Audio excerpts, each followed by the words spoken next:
Hey everybody, it's me checking in. Gonna do a video today on making some timber legs, sawhorses.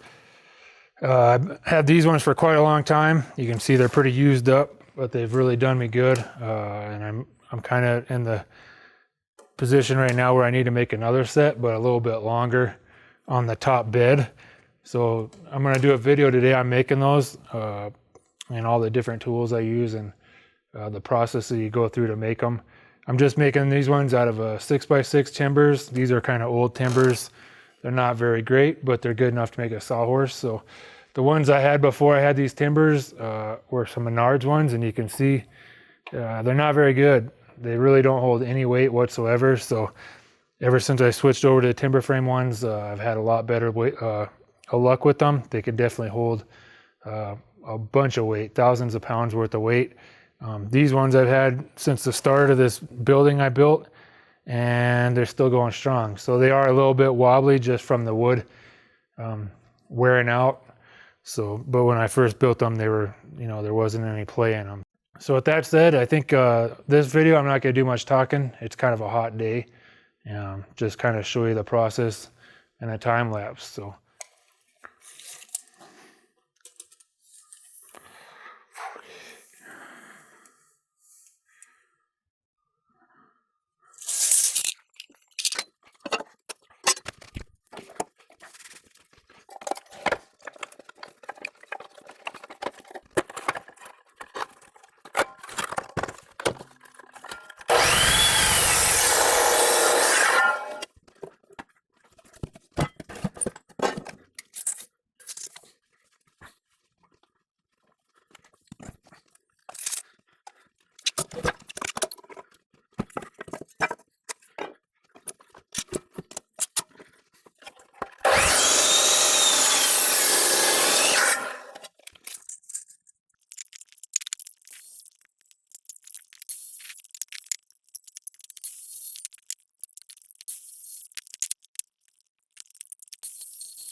All right, so I'm gonna cheat a little bit. I need to get these timbers straight on all four sides. So if you're doing it yourself, probably the easiest way to do it is on like a 6-inch joiner.